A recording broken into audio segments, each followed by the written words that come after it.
بالعكس ده بيؤكد الإفلاس السياسي الذي وصل إليه البعض، وبيؤكد حالة العجز عند البعض إلى حد أنه يلجأ لفيلم كوميدي عظيم قصير قصدي، ويتم اتهام بعض الشخصيات التي قامت بخطوات عظيمة في الثورة زي الدكتور محمد البرادعي أول من قال للرئيس السابق ارحل، وزي حمدين صباحي، وأيضا عدد كبير من الإعلاميين خصوني بجزء فيه.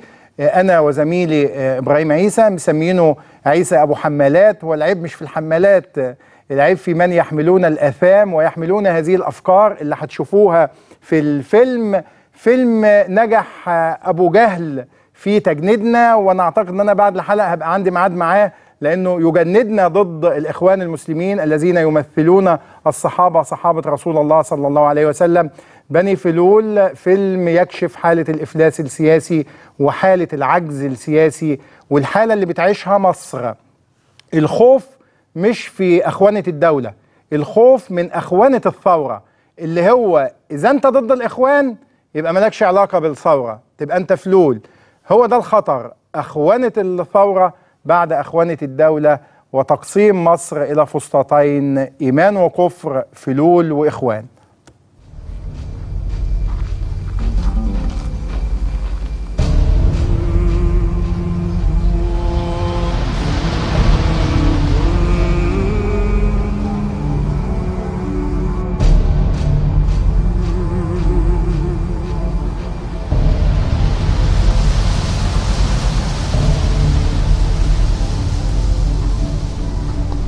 أنت صباحا يا أبا جهل. أنت مساء يا أبا الوليد. ويحك ويحك يا أبا جهل، ما الذي أتى بنا إلى هنا؟ أين صحراؤنا؟ صحراؤنا بعد أن سيطر الإخوان على كل شيء، ما بقي لنا إلا هذه الغابة النتنة. وكيف يفعلون هذا بسادة قريش وكبرائها؟ بعد أن جاءنا الخبر من الحريرية والبردعاوي أنهما رشحا رجلا يدعى شاطرا. ويحك يا أبا جهل، وتركتموهم؟ لا يا أبا الوليد، لقد كلفنا فاروق بن سلطان بإزاحته عن الانتخابات. شكرا للآلهة، شكرا للات والعزى. ولكنهم يا أبا الوليد رشحوا رجلا آخر يدعى مرسيا. وماذا فعلتم يا أبا جهل؟ لقد رشحنا رجلا من بني مبارك يدعى ابن الشفيق، وحشدنا للانتخابات، لكن الإخوان نجحوا في لم الشمل. إذن أطلقوا الشائعات. لقد جندنا رجالا من خيرة حلفائنا، ولقد جندنا الإبراشي والعكاشي والدمرداشي والسعدي والجلادي والخيري بقيادة عيسى أبو حمالات. وهل أتموا المهمة بنجاح؟ أطلق عليه أبو حمالات الاستبن، بينما ظل الإبراشي ينفر الناس من النظام الجديد. وماذا حدث بعد ذلك يا أبا جهل؟ لقد سيطر الإخوان على أمخاخ الناس، وما ظنناه استبن طلع منفاخ.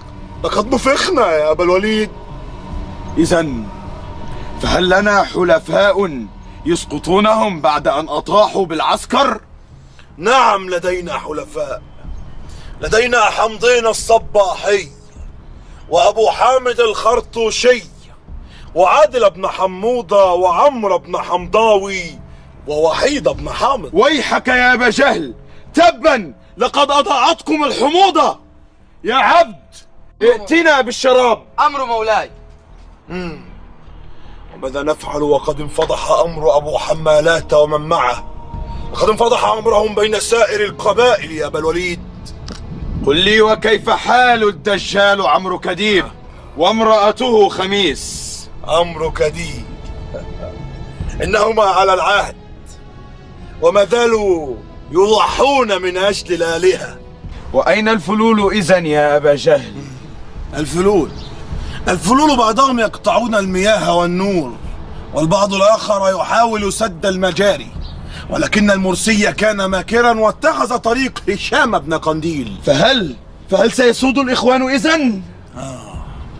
قد باءت كل محاولاتنا بالفشل، لم يبق لنا غير الآلهة. وماذا عن؟ نعم يا أبا الوليد، إنه الزند الطنيطري. ألا ترى ما يفعل عبد المجيد بن محمود؟ إنه يعيد مجد هبل. إنه آخر ما تبقى لنا يا أبا الوليد. قل لي وماذا عن كبيرهم ابن المرسي؟ ابن المرسي لقد أحبه الناس حبة حبة وخطبة خطبة.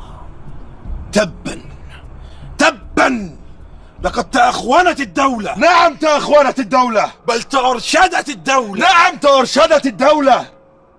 بل تأخونت. نعم تأخونت. بل تأرشدت. نعم تأرشدت. تبا لنا يا أبا الوليد، اغرب عن وجهي، اذهب إلى الجحيم. لنرى ماذا سيفعل عبد المجيد.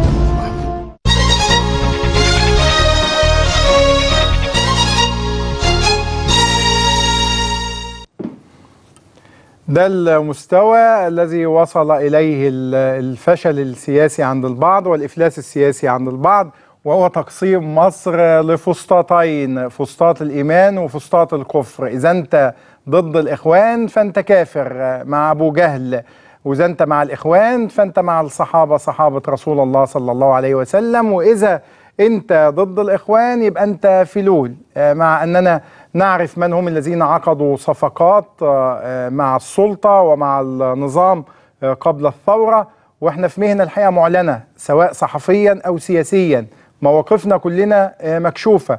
هناك من عقدوا الصفقات مع النظام السابق قبل الثورة. للأسف الشديد هذا الفيلم الكوميدي القصير بيعكس حالة العجز السياسي عند البعض والفشل السياسي عند البعض، لأنه هو ده اللي بنعيشه. إذا أنت ضد الإخوان يبقى أنت ضد الثورة، إذا أنت ضد الإخوان يبقى أنت ضد الإسلام.